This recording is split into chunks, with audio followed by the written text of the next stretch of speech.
अगर कोई भी इंसान अब रिलेशनशिप में इश्यूज महसूस कर रहा है, ठीक है, तो वो इंसान NLP को यूज़ करते हुए उस स्ट्रगल से, उस परेशानी से, जैसे बहुत सारे लोग अपने जीवन में ब्रेकअप को गो थ्रू करते हैं, और एक बार नहीं बहुत बार करते हैं, multiple times they go through with breakups. Marriages में भी होता है, डिवोर्सेस भी होते हैं, और मैं कई लोगों को जानता हूँ जो एक बार नहीं मल्टीपल टाइम्स, 2-2 3-3 बार हो रहा है उनके साथ। तो पहले तो ये पैटर्न क्यों रिपीट हो रहे हैं? दूसरा, अगर हो रहा है, चलो कोई परेशान है, तो उसको हम NLP के थ्रू कैसे सॉल्व कर सकते हैं? सर देखिए, कोई भी चीज़ बार बार ब्रेक हो रही है तो यहाँ पे समझने की ज़रूरत है कि सेम चीज़ कहीं ना कहीं इन्फेक्टेड है, ठीक है। आपको कहीं भी कोई इन्फेक्शन है तो आपने दवा खाई, थोड़े दिन ठीक हुआ और फिर वापस से इन्फेक्शन हो ही जाता है अगर आपने उसको सही इलाज नहीं किया तो। करेक्ट है। ठीक है। रिश्ते या किसी भी चीज़ में, आपने रिश्ते की बात करी है, एक बार ब्रेकअप हुआ, जिन कारणों से होता है दोबारा भी उसी कारण से होता है, दोबारा भी उसी कारण से हो रहा होता है, क्योंकि उसकी ऊर्जा आपके दिमाग में है। ठीक है। पहला ब्रेकअप हुआ तो आपके माइंड में एक एक्सपीरियंस चला गया कि इस बंदे ने इस कारण से या इस वजह से हमारा ब्रेकअप हुआ। अब वो अंदर उठ जाए, जब भी दूसरे रिलेशनशिप में जाते हैं उसका फियर आपके साथ होता है। ठीक है। ऐसा तो नहीं इस रिश्ते में भी ये चैलेंज आए, तो ना होते हुए भी वो चैलेंज आ ही जाता है, क्योंकि आपने तो अपने आप को एंकर कर दिया है, अपने 80 ट्रिलियन को रिफ्रेम कर दिया कि भाई इसके साथ भी मेरे को सेम चीज़ एक्सपीरियंस करनी है।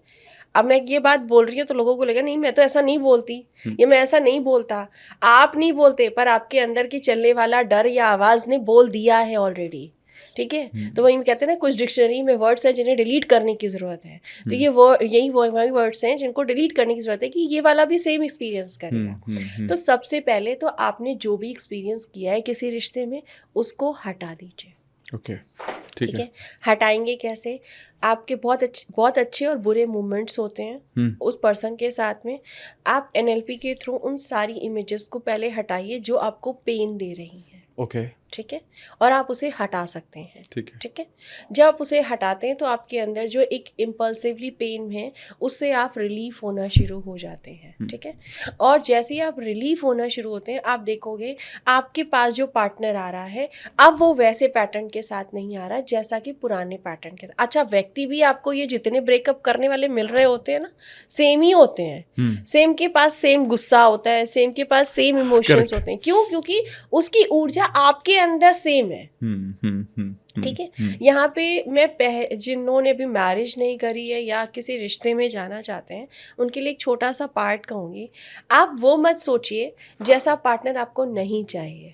ठीक है। आप वो सोचिए जैसा पार्टनर आपको चाहिए। ठीक है। लोग क्या कहते हैं कि मेरा पार्टनर ऐसा हो जो गुस्सा ना करता हो। ठीक है। और यूनिवर्स का एक रूल है भैया, मैं नहीं लेता हूँ। करेक्ट। ठीक है। ये एक रूल है, क्यों है ये मैं नहीं पता। यूनिवर्सल ट्रुथ है कि वो नहीं लेंगे। ठीक है। तो वो नहीं लेते हैं, तो आप उनको ऐसे बोले कि he is a very calm and peace in pace, he is a spiritual, मतलब जैसा आप चाहते हैं। करेक्ट। तो अगर आप मैरिज करने जा रहे हैं और एक अच्छे पार्टनर को अट्रैक्ट करना चाहते हैं तो समाज में जाकर लड़कों को ढूंढने से पहले आप पहले अपनी डायरी में उस लड़के की पूरी छवि बना लीजिए कि वो कैसा होना चाहिए और स्पेसिफिक कीजिए। ठीक है। आप 10 क्वालिटीज़ लिखिए जो कि प्रेजेंट टेंस पॉजिटिव शब्दों में होनी चाहिए, क्योंकि शब्दों की फ्रिक्वेंसी है। आप यकीन मानिए कि जिन जिन शब्दों को आपने आने वाले पार्टनर के लिए लिखे हैं, आने वाले पार्टनर के अंदर वो सारी चीज़ें होंगी। रही बात ब्रेकअप, हाँ यह चीज़ एक और, ब्रेकअप हो रहा है उसको कैसे रिकवरी में लाएं, इससे पहले आप ये देखिए कि जो ब्रेकअप हो रहे हैं इनके पैटर्न को कैसा बदला जाए। ठीक है। तो खुद के अंदर के चलने वाले साउंड को रिफ्रेम ज़रूर करें। बंद आवाज़ के साथ, मतलब ये एक टेक्निक है, आप अपना आवाज़ मत निकालिए, पर आप अपने अंदर इतना तेज बोलिए कि आपके अंदर की जो न्यूरल पाथ है उनमें भरे हुए साउंड्स बाहर निकल जाएं और आपके अंदर की आवाज़ उसको रिफ्रेम कर दे। मतलब आप सोचिए, आप इसे करेंगे ना तो आपको फील होगा कितनी पावरफुल एनर्जी आ रही है जब आपके मुंह बंद है लेकिन आप चिल्लाना चाहते हो। मैं तो ये फील कर पा रहा हूँ। तो ये वाइब्रेशन आपको हार्ट में भी फील होती है, कई बार हार्ट में पल्पिटेशन बढ़ जाती है। अभी ना जस्ट हल्का सा पीछे जा रहे हैं, आपने कहा अपनी इमेजेस को हटाओ, है ना, इमेजेस को हटाएंगे तभी तो सारी चीज़ होंगी। तो इमेजेस को हटाने का वही तरीका जो शुरू में आपने बताया था, वो इमेजिन करो और उसको, उस इमेज को उस तरीके से भी कर सकते हैं। हाँ, ये तरीका भी है। हाँ। ये तरीका ही है, मतलब इसको आप कर सकते हैं। हाँ। लेकिन केवल ये तरीका है ऐसा नहीं है। अच्छा, ओके। इससे क्या होगा कि सडन जो आपको एक चैलेंज आ रहा है कि आप प्रेजेंटली सांस भी सही से नहीं ले पा रहे हो, पल्पिटेशन हो रही है, आपको नेगेटिविटी फील हो रही है, आपको लग रहा है अभी जाके सुसाइड कर लूं, है ना, वो सारी उसकी इमेज आ रही है, तो उससे आप बाहर आ जाओगे। ठीक है। फिर मैंने वही कहा ना सर कि अगर प्रोसेस 1 महीने का है तो आप उसे 2 दिन में कंप्लीटली खत्म नहीं कर सकते। इससे आपको ये है कि आपको सोचने समझने की शक्ति बढ़ जाएगी, किस दिशा में जाना है ये समझ आ जाएगा, और रिलीफ किस लेवल पर आता है ये आपको अनुभव जरूर हो जाएगा। Amazing, amazing, amazing. एक तो आपने बताया, जैसे अभी हम बात कर रहे थे रिलेशनशिप की, आपने बीच में उसमें एग्जांपल ऐड भी किया अबाउट हेल्थ। ठीक है, तो क्या हेल्थ के लिए यही टेक्निक यूज़ करें, स्पेशली उन लोगों के लिए जो बहुत पुरानी बीमारियां लेकर बैठे हुए हैं, आर्थराइटिस लेकर सालों से नहीं उठे हैं, जैसे आपने कहा वो 26 साल से तो सिर्फ पैर को महसूस नहीं किया था, तो क्या यही टेक्निक यूज़ करनी चाहिए या कोई और टेक्निक भी हेल्थ के लिए, हेल्थ के ऊपर काम कर सकती है? सबसे पहले ये समझना चाहिए कि हमारी बॉडी कैसी है। ओके। ठीक है, कई बार हम चीज़ों को इसलिए भी सॉल्व नहीं कर पाते क्योंकि हम समझ ही नहीं रहे हैं कि हमारा जो चैलेंज है वो आ कहाँ से रहा है।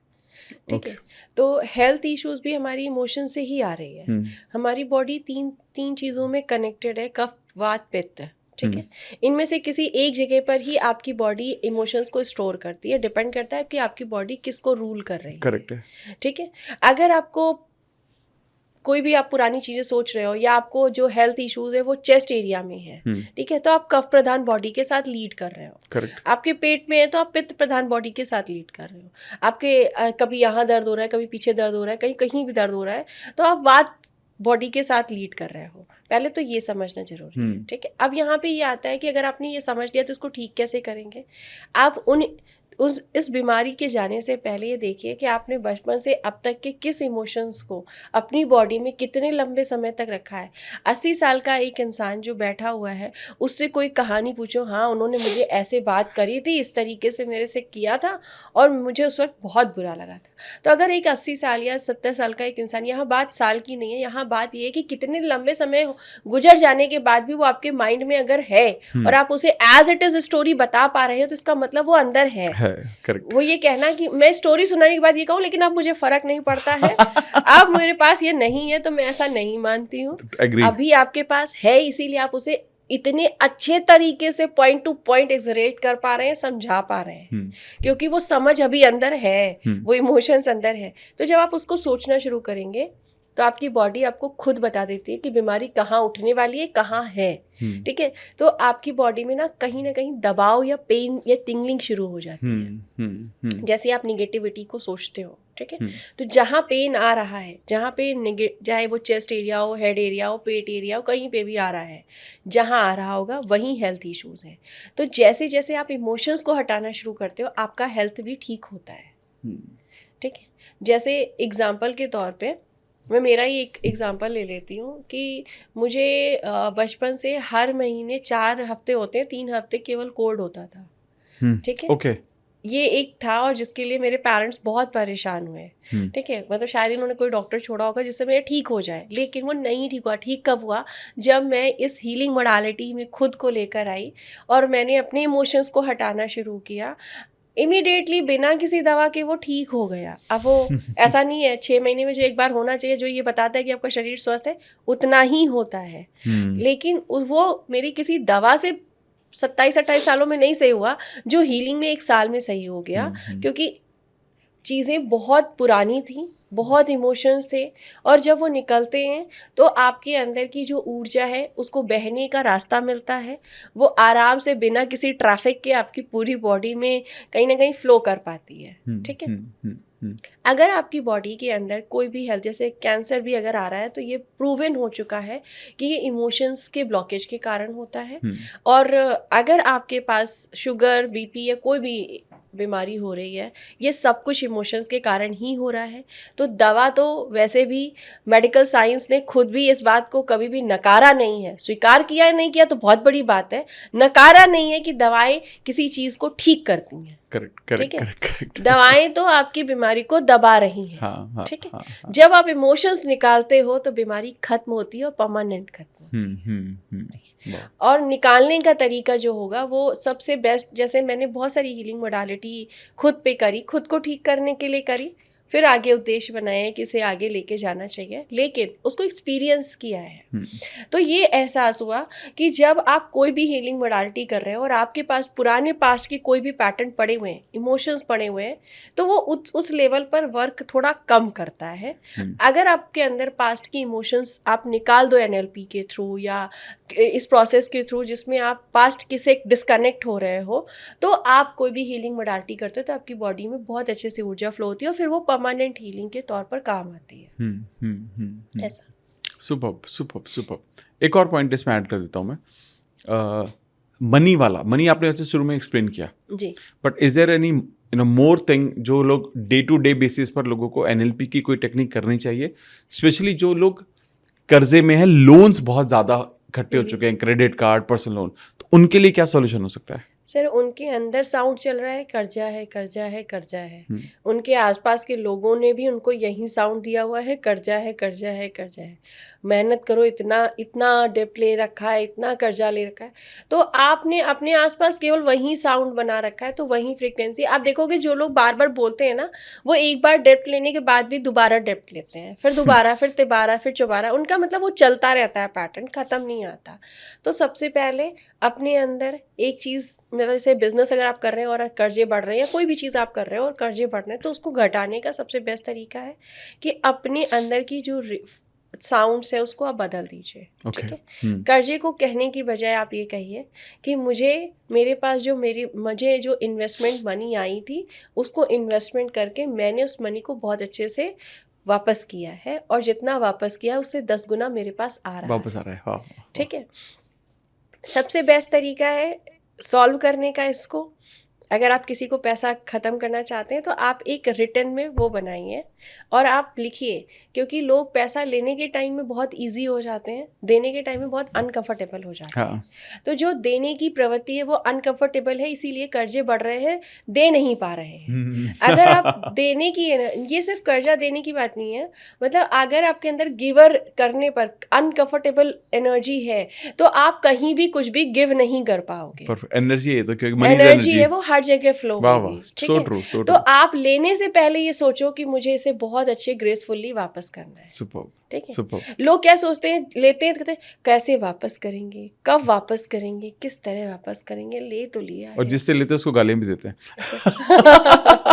जी। तो अगेन ये नेगेटिव एनर्जी है, जब आप जिसने आपको एक वक्त पर मदद की आज वापस दे रहे हो, तो मतलब वो आप मनी एनर्जी को ही खराब कर रहे हो जी अल्टीमेटली। वाह, सुपर्ब। अगर आपको पॉडकास्ट की ये क्लिप बहुत अच्छी लगी तो आप यहाँ से इसके कंप्लीट पॉडकास्ट को भी देख सकते हैं। इसके साथ साथ आप अपना सपोर्ट बनाए रखें, चैनल को सब्सक्राइब जरूर कर दें। Thank you so much.